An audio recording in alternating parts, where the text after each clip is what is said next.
कौन हो तुम? इस कदर नाजुक हो कि हाथ लगाने से बिखर जाती हो, और इस कदर मजबूत हो कि पर्वतों को चीर के नदियों की तरह गुजर जाती हो। तुम्हारी आवाज इतनी मध्यम है कि तहजीब को भी तहजीब सिखा दे, और यही आवाज हक की गूंज बन जाए तो जुल्म के चट्टानों को तिनके की तरह उड़ा दे।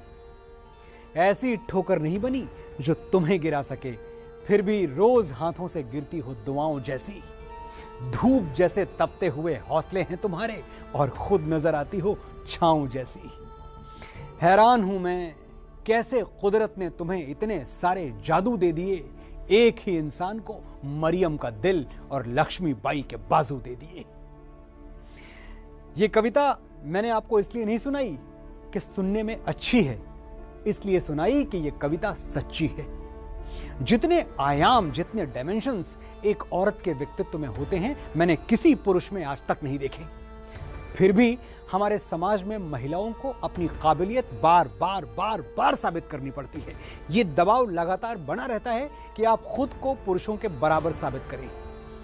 मैं समझता हूं कि दुनिया की कोई औरत पुरुष के बराबर नहीं हो सकती, वो पुरुष से बेहतर होती है। इसलिए देश और दुनिया की सभी महिलाओं को, नारी शक्ति को मेरा प्रणाम। मैं हूं मनोज मुंतशिर और आप देख रहे हैं भारत का युग। एक वर्किंग वुमेन, कामकाजी औरत इस दुविधा से हमेशा जूझती रहती है कि कहीं बाहर की जिम्मेदारियां निभाने में घर नजरअंदाज ना हो जाए। अक्सर ये दुविधा इतनी हावी हो जाती है कि अपनी तमाम काबिलियत के बावजूद वो खुद को घर, परिवार और बच्चों तक सीमित कर लेती है। ऐसे में अगर घर वाले हिम्मत दें, जाओ बाहर की दुनिया भी तुम्हारे लिए है, दिखाओ अपना जलवा, तो औरत कुछ भी कर सकती है। आज हम बात करेंगे कि क्यों देश के औपचारिक लेबर वर्कफोर्स में महिलाओं की हिस्सेदारी बढ़नी चाहिए, और क्या गृहिणियों को, होम मेकर्स को भी उनके काम का मेहनताना मिलना चाहिए, ताकि अर्थव्यवस्था में उनके योगदान को सही पहचान मिल सके। देश की आधी आबादी को उनका सही मकाम मिले, इसके लिए अभी और कितना इंतजार करना होगा।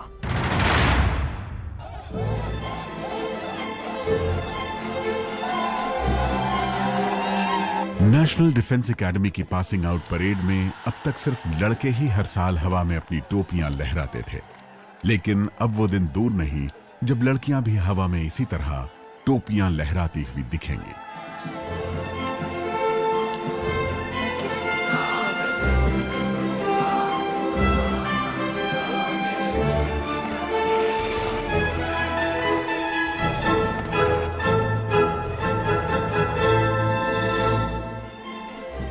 अब तक सिर्फ पुरुषों का गढ़ माने जाने वाले भारतीय सेना ने भी महिलाओं के लिए दरवाजे खोल दिए हैं। इतिहास में पहली बार लड़कियां नेशनल डिफेंस एकेडमी में शामिल होने वाली हैं, यानी उन्हें भी युद्ध के लिए तैयार किया जाएगा। हरियाणा के छोटे से शहर जींद में भी लड़कियां भारतीय सेना में शामिल होने के सपने देख रही हैं। यहां पर एनडीए के एग्जाम की तैयारी के लिए खास कोचिंग दी जा रही है। ये हैं हरियाणा के जींद के दालमवाला गांव की रहने वाली तमन्ना। इनके पिता किसान हैं। तमन्ना को इंजीनियर, डॉक्टर बनने की चाह नहीं है, ना ही इन्हें कॉर्पोरेट सेक्टर की नौकरी में दिलचस्पी है। तमन्ना भारतीय सेना का हिस्सा बनना चाहती है। I want to become an Indian Army officer. तमन्ना की तरह जींद के पेटवाड़ गांव की रहने वाली अनीशा ही सेना में जाना चाहती हैं। पिता एक प्राइवेट कंपनी में सुपरवाइजर हैं और मां गृहिणी। घर में माता पिता के अलावा एक भाई है। बचपन से ही अनीशा सेना में जाने के सपने देखती थी, लेकिन पहले लड़कियों का जाना संभव नहीं था, लेकिन अब रास्ते खुल गए हैं। लड़कियां लड़कों से कम नहीं है, हर फील्ड में लड़कियां लड़कों से आगे हैं, तो हमें ये बात प्रूव करनी है कि लड़कियां किसी से कम नहीं हैं। इन लड़कियों के लिए एनडीए की परीक्षा देना इसलिए संभव हो पाया क्योंकि सुप्रीम कोर्ट ने इस साल अगस्त में ऐतिहासिक जजमेंट देते हुए लड़कियों के लिए भी एनडीए के दरवाजे खोल दिए। 66 साल के एनडीए के इतिहास में ऐसा पहली बार हुआ है। इस बार एनडीए के एग्जाम के लिए देश में 5,70,000 छात्रों ने फॉर्म भरा है, जिनमें से 1,78,000 लड़कियां हैं, यानी लगभग 1/3। हालांकि इस परीक्षा के जरिए सिर्फ 400 छात्रों को ही चुना जाएगा। मुझे लगता है अगले 40 सालों में जहां मैं खड़ा हूं, वहां एक महिला जनरल खड़ी होंगी। अब वक्त आ गया है कि देश में हम और आप भी महिलाओं की अहमियत को समझें और देश की आधी आबादी को उसका सही हक दिलाने में मदद करें। उन्हें देश की वर्कफोर्स का बड़ा हिस्सा बनाएं। भारत के पहले प्रधानमंत्री पंडित जवाहरलाल नेहरू का कहना था कि लोगों को जागृत करने के लिए महिलाओं का जागृत होना जरूरी है। एक बार जब वो अपना कदम उठा लेती हैं, तो परिवार आगे बढ़ता है, गांव, शहर, देश आगे बढ़ता है और राष्ट्र विकास की ओर उन्मुख होता है। नेहरू के ये शब्द जितने प्रासंगिक तब थे, उतने ही आज भी हैं। मौजूदा प्रधानमंत्री नरेंद्र मोदी भी देश की बेटियों को आगे लाने की बड़ी सोच रखते हैं। हमारी माताएं बहनें परिवार की भी एक अहम इकाई है। हमारा भविष्य निर्माण करने के लिए हमारी माताओं बहनों का योगदान बहुत बड़ा होता है। आधुनिक अर्थव्यवस्था में महिला का मतलब सिर्फ एक जेंडर नहीं है, बल्कि एक सोच है। एक महिला का मतलब है कुशल मैनेजर, प्लानर, मल्टीटास्कर और फाइटर। हमने देवी मां की जो कल्पना की है 10 भुजाओं वाली, वो शायद सच ही है। सिर्फ देखने में औरत के 2 हाथ नजर आते हैं, उनका चौतरफा योगदान देखिए तो वो 10 हाथों से काम करती हैं। उनकी जरूरत हर दिन है, हर तरफ है। 2-4 सरकारी योजनाएं उनके नाम पर कर देना काफी नहीं है। देश के हर सेक्टर में उनके लिए जगह होनी चाहिए, चाहे प्राइवेट सेक्टर हो या सरकारी। हर जगह महिलाओं की भागीदारी बढ़नी जरूरी है। स्थितियां पहले से बेहतर हुई हैं, लेकिन अभी बहुत गुंजाइश है।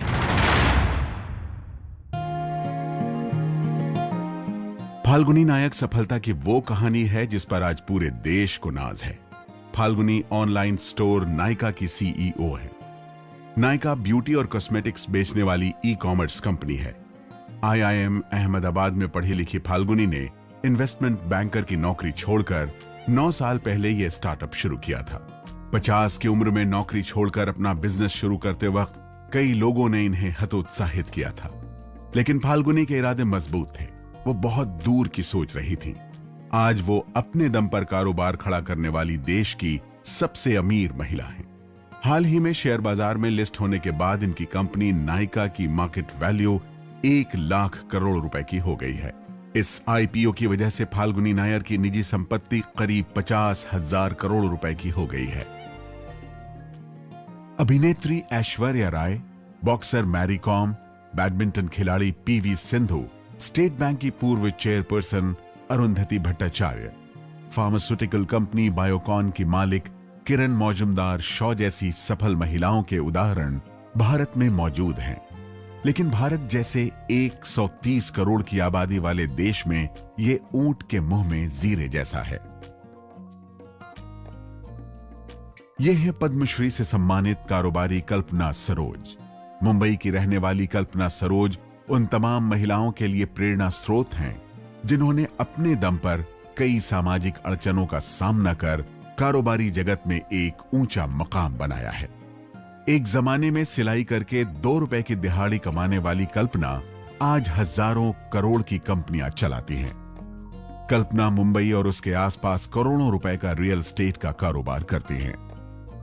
उन्होंने कमानी ट्यूब लिमिटेड नाम की डूबती कंपनी को फिर से खड़ा किया और सैकड़ों लोगों को बेरोजगारी से बचाया।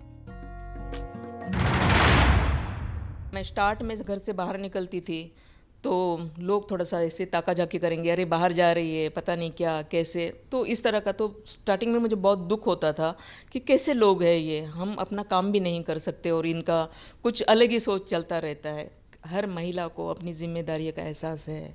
हर महिला अपने आप में एक समझदार, अच्छी और उसका भविष्य वो खुद जानती है। वो सब समझती है कि उसको क्या करना चाहिए, क्या नहीं करना चाहिए।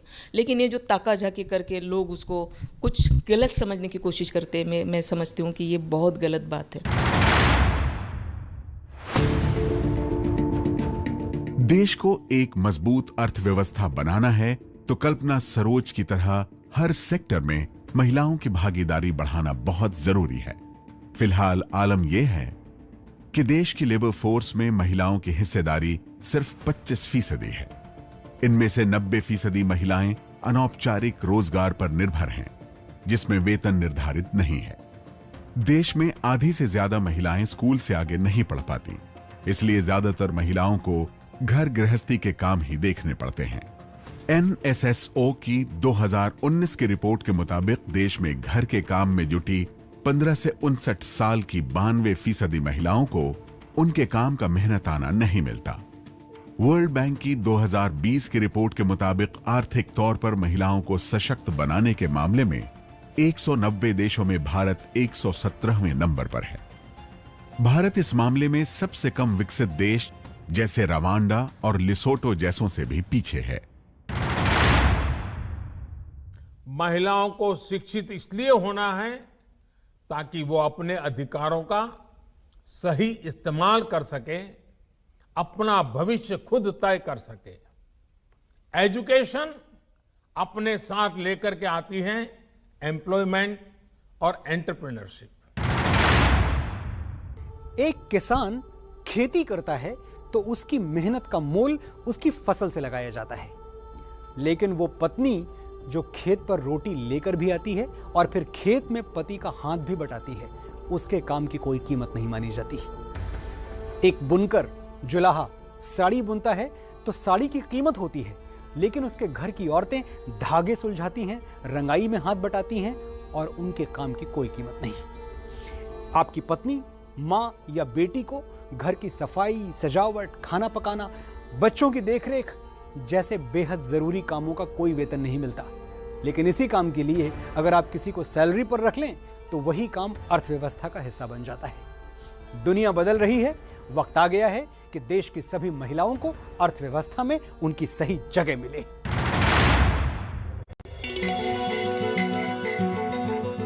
ये है मुंबई की रहने वाली अरुण मनसुख। गृहिणी होने के साथ साथ ही अपने पति का हाथ बटाने के लिए घर से चॉकलेट और केक बनाने में उनकी मदद भी करती है। इसके अलावा घर वालों के लिए खाना बनाना, बच्चों की पढ़ाई पर नजर रखना, साफ सफाई करना जैसे काम भी इन्हीं के जिम्मे है।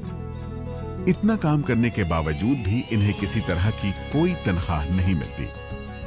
अरुण का मानना है कि एक गृहिणी को भी उनके काम का मूल्य मिलना चाहिए। 50 साल के बाद लेडीज बुढ़े हो जाती है, ये होता है, तो क्या उसको बेटा भी होता है, वो अपना लाइफ जीतने चाहता है, तो इनकम तो होती नहीं है, तो वो लेडीज लोग फिर बाद में दूसरी जगह पर मांगने का, ये सब करने के बदले गवर्नमेंट ऐसा सिस्टम करनी चाहिए जो 50 साल के उम्र के बाद लेडीज को कुछ पैसा या इनकम देनी चाहिए, जैसे उनकी लाइफ थोड़ा सुधर जाए। सवाल है कि गृहिणियों के काम का मूल्य कैसे निकाला जाए और यह कितना व्यवहारिक है। महिलाओं के किए गए अवैतनिक घरेलू श्रम यानी घर के काम का मूल्य निकालने के लिए 3 फॉर्मूले मौजूद हैं। Opportunity cost method, replacement cost method, input output cost method. पहले फॉर्मूले के मुताबिक अगर कोई महिला बाहर जाकर 50,000 रुपए कमा सकती है और उसके बावजूद वो घर के काम करती है तो उसके काम की कीमत 50,000 रुपए मानी जानी चाहिए। वहीं दूसरे फॉर्मूले के मुताबिक अगर एक महिला की जगह घर पर कोई और काम करता है तो जो खर्च उसकी सेवाएं लेने के बदले में होगा वही उस महिला के द्वारा किए गए काम का मूल्य होगा। इसी तरह तीसरे फॉर्मूले में एक महिला द्वारा घर पर किए गए काम की मार्केट वैल्यू निकाली जाती है, लेकिन इनमें से कोई भी फॉर्मूला भावनात्मक रूप से दी गई सेवाओं का सही मूल्य नहीं निकालता है। भारत में ये व्यवहारिक तौर पर संभव नहीं है और यूरोप में जो फैमिली का कंसेप्ट है, परिवार की अवधारणा है, भारत में बिल्कुल अलग है। हमारे यहाँ भारत में महिलाओं के साथ घरों में व्यवहार, दुर्व्यवहार, अच्छा व्यवहार, बुरा व्यवहार कुछ भी होता हो, लेकिन वो एक सामान्य श्रमिक या कर्मी के तौर पर कभी नहीं देखी जाती।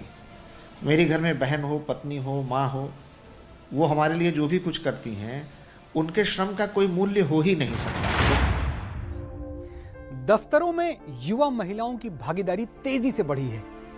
लेकिन शादीशुदा महिलाओं की गिनती घट रही है। घर, बच्चे, कामकाज, ये सब एक साथ संभालना थोड़ा मुश्किल हो रहा है। लेकिन ये मुश्किल कोई आज की नहीं है। पीढ़ियों से महिलाएं इन समस्याओं का सामना कर रही हैं। मेरी मां एक वर्किंग वुमन थी, एक टीचर। सुबह 4 बजे उठती थी, सबका नाश्ता, खाना, कपड़े सारे इंतजाम करके 10 बजे स्कूल में हाजिर, 5 बजे वापस घर, और फिर वही घर, बच्चे, चूल्हा, चक्की। मेरी मां की तरह उस दौर की हर कामकाजी महिला आज से कहीं ज्यादा रूढ़िवादी माहौल में काम करती थी। फिर भी उन्होंने काम के लिए घर से समझौता नहीं किया। वो समय अलग था, न बच्चों की देखभाल के लिए कोई भरोसेमंद इंतजाम था, न आने जाने की पर्याप्त सुविधाएं, और न ही खाने पीने की उचित व्यवस्था। लेकिन अब ऐसा नहीं है। अब सुविधाएं पहले से बेहतर हैं, काफी बेहतर हैं। जब देश और समाज में इतना बदलाव आया है तो फिर शादीशुदा महिलाओं की जिंदगी में क्यों नहीं।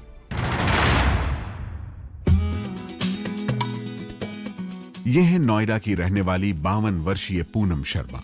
पूनम उन शादीशुदा महिलाओं में से हैं जिन्हें शादी की वजह से नौकरी छोड़नी पड़ी। पिछले कई सालों से ये पूरे समय से घर पर बच्चों और परिवार का ख्याल रखती हैं। अब इनके बच्चे बड़े हो गए हैं, इनके पास खुद के लिए पहले से ज्यादा वक्त है। उम्र के इस पड़ाव पर ये फिर नौकरी करना चाहती हैं, लेकिन अब नौकरी मिलना आसान नहीं। इन्हें बहुत दुख होता है जब इन्हें कोई बेरोजगार की श्रेणी में गिनता है।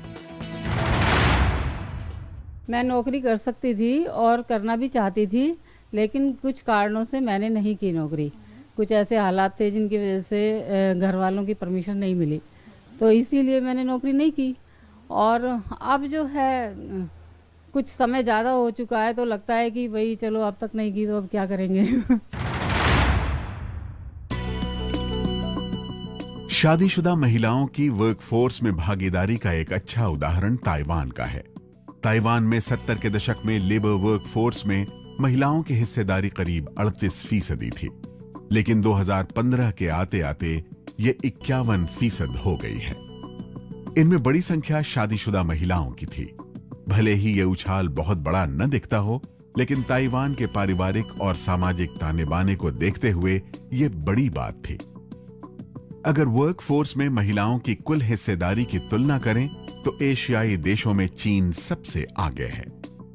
चीन की वर्कफोर्स में 64% महिलाएं हैं, जबकि सिंगापुर में 59%, ताइवान में 51%, दक्षिण कोरिया में 50%, जापान में 49% और भारत में सिर्फ 25%। आज हम पहले से ज्यादा पढ़े लिखे हैं, ज्यादा पॉलिश्ड हैं, ज्यादा आगे हैं, लेकिन बात औरत के हक की आती है तो पता चलता है कि हमारी सोच आज भी कितनी पिछड़ी हुई है। और ये पिछड़ी हुई सोच का मतलब कोई द्वापर या त्रेता युग से नहीं है। तब तो औरतों का मान बहुत ऊंचा था, उसकी भूमिका बहुत बड़ी थी। हमारे वेदों में ऋषि पत्नियों और ऋषि कन्याओं की रची हुई ऋचाएं शामिल हैं। अपाला और गार्गी जैसी महिलाएं हमारे ही यहां हुई हैं, जिनके विद्वता का लोहा बड़े बड़े ऋषि मुनि मानते थे।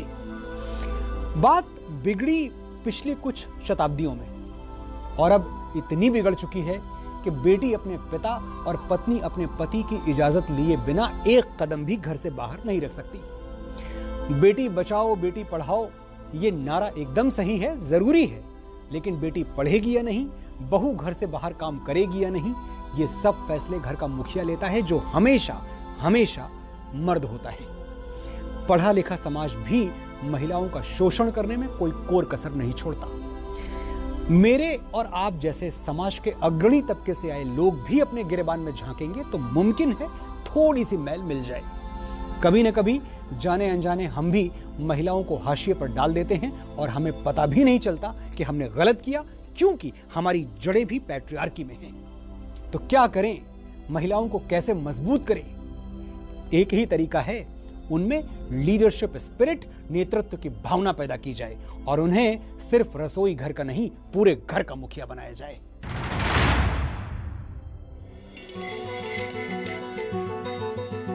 यह है छत्तीसगढ़ के भिलाई कुरुद गांव की रहने वाली गंगोत्री भांडे। गंगोत्री की शादी 2002 में राकेश भांडे से हुई थी। इनके परिवार में एक बेटी और 2 बेटे हैं। चूंकि पति अकेले पूरे परिवार का खर्च चलाने में सक्षम नहीं थे, इसलिए गंगोत्री भांडे को भी पति के साथ काम में जुटना पड़ा। पिछले 15 साल से ये अपने पति के साथ मिलकर चाय ब्रेड की दुकान चलाते हैं। गंगोत्री ने सिर्फ 5वीं क्लास तक की पढ़ाई की है, इसलिए कोई अच्छी नौकरी इन्हें नहीं मिल पाई। ज्यादा पढ़ाई लिखाई न कर पाने का इन्हें आज तक मलाल है। पढ़े रहते तो कहीं मिल जाता जॉब, कहीं भी नहीं पढ़े करके, और फिर जॉब में कहीं जाने नहीं देते हैं। पहले घर में थोड़ा सा तकलीफ था, माँ बीमार थी इसलिए, और पढ़ा रहे थे तो कोशिश नहीं किए पढ़ने का, खेलने में धुन रहे ज़्यादा। मेरा इतना इनकम नहीं है कि मैं किसी नौकर को रख सकूं। मैं और मेरी मिसेस जो है, दोनों हम लोग यहाँ पर रोज़मर्रा की ज़िंदगी हम लोग गुजारते हैं।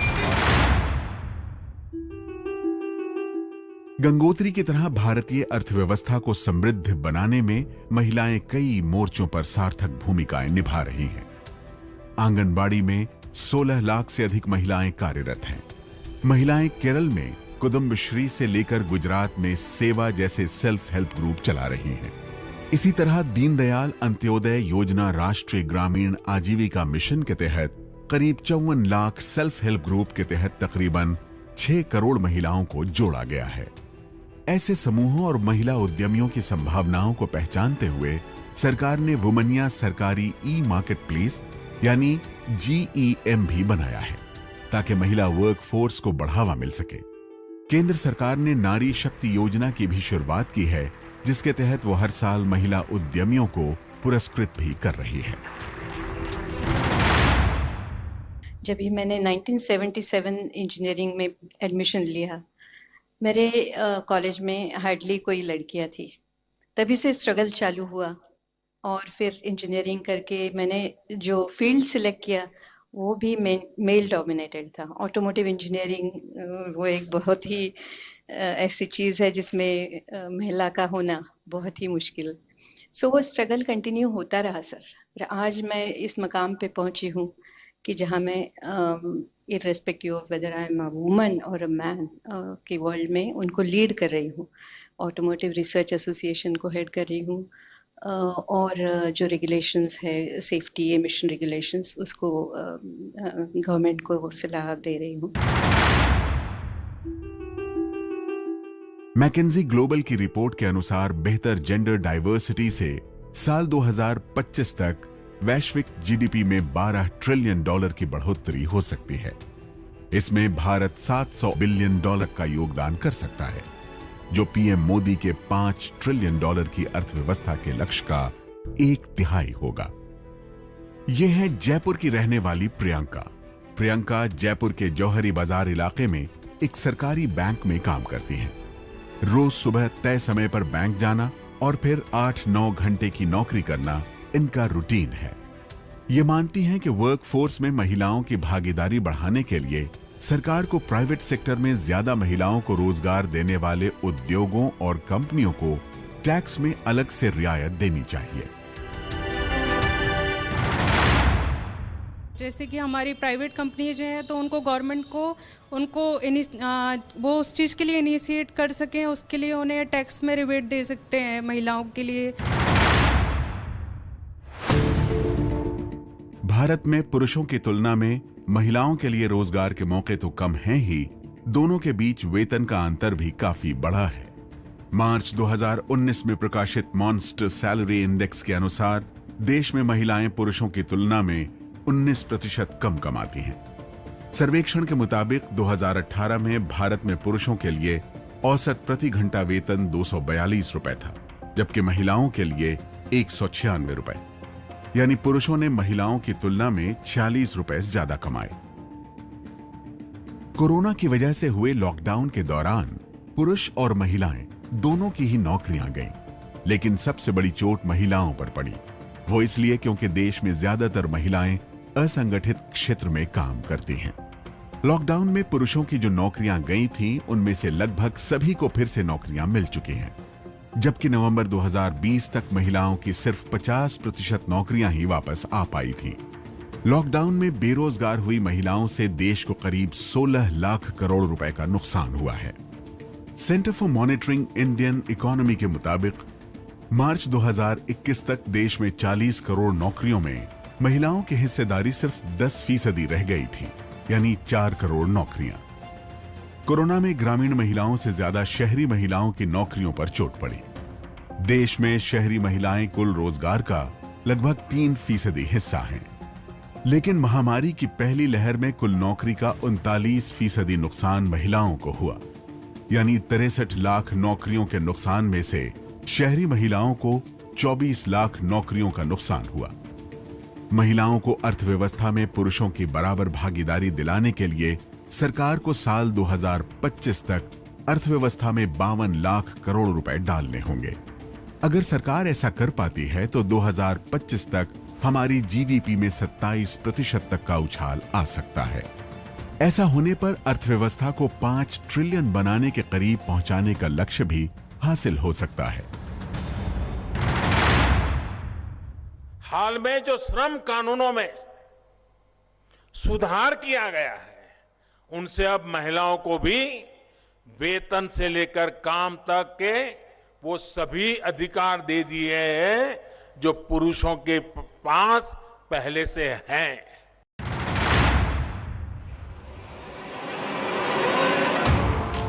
देश में कामकाजी आबादी में महिलाओं की घटती संख्या की स्थिति को पलटने के लिए सरकार रोजगार पैदा करने वाले कार्यक्रमों पर जोर दे रही है।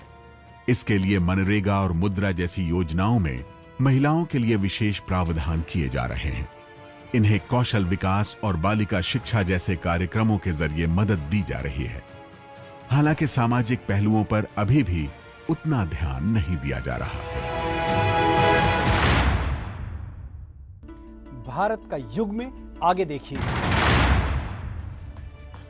देश में महिलाओं की नौकरियां बढ़ाने का क्या है प्लान और कैसे महिलाओं को सुविधाएं देने से देश की जीडीपी में आएगा उछाल। एकदम हीमैन जैसा हो, फिट, मस्कुलर, और बाकी आधा कमजोर, पैरालाइज्ड, बेकार। अगर देश को शरीर मान लिया जाए तो औरत इस शरीर का आधा हिस्सा है। आधा हिस्सा कमजोर रहने दिया गया तो पूरा शरीर कमजोर रह जाएगा, डिसबैलेंस्ड और विकृत रह जाएगा। जब तक महिलाएं मजबूत नहीं होंगी, समाज मजबूत नहीं होगा। एक्सपर्ट्स का क्या कहना है, आइए सुनते हैं। अगर कंपनीज और गवर्नमेंट और what ever if they offer more flexible work schedule तो महिलाओं के लिए बेटर होगा, सो दैट वो वर्क और होम बैलेंस कर पाएँ। सबसे बड़ी बात है कि जैसे अगर एजुकेशन से एम्प्लॉयमेंट मिलेगी तो एक ओवरऑल डेवलपमेंट, जिसको ग्रोथ इन जीडीपी कहते हैं, वो होगा। तो वर्क फ्रॉम होम एमएनसीज को, कंपनीज को, कॉर्पोरेट को और सरकार को बढ़ावा देना चाहिए to increase women participation workforce में। महिलाओं का नौकरी में पार्टिसिपेशन जब इंक्रीज हो जाता है, लेबर फोर्स में पार्टिसिपेशन जब इंक्रीज हो जाता है, तब every percentage increase in the labor force participation results in 0.3% rise in the GDP. आपने कभी एक बात नोट की है, जब भी हम ईश्वर की बात करते हैं, खुदा की बात करते हैं, तो उसे कैसे संबोधित करते हैं? भगवान सब देख रहा है, खुदा खैर करेगा। अपनी मर्जी से हमने ये मान लिया कि ईश्वर पुरुष है, देख रहा है, खुदा मर्द है, खैर करेगा। ये क्यों नहीं कहा कि भगवान सब देख रही है, खुदा खैर करेगी? क्योंकि हमारे अंदर पैट्रियार्की का आइडिया बहुत गहरे तक धंसा हुआ है। औरत के दिन तब बदलेंगे जब मर्द की सोच बदलेगी, जब झांसी की रानी का गुणगान करने के लिए उनको मर्दानी नहीं कहना पड़ेगा। खूब लड़ी मर्दानी, वो तो झांसी वाली रानी थी। सरकारी बस में महिलाओं के लिए आरक्षित सीट पर न बैठकर जेंटलमैन बनना बड़ा आसान है। बात तो तब है जब आप घर की ड्राइविंग सीट पर औरत को बिठाएं, उसकी समझबूझ और बुद्धि विवेक पर विश्वास दिखाएं। उम्मीद करता हूं एक दिन ऐसा ही होगा, क्योंकि ऐसा ही होना चाहिए। अगले हफ्ते फिर लौटूंगा भारत का युग लेकर। मनोज मुंतशिर को आज्ञा दीजिए। नमस्कार।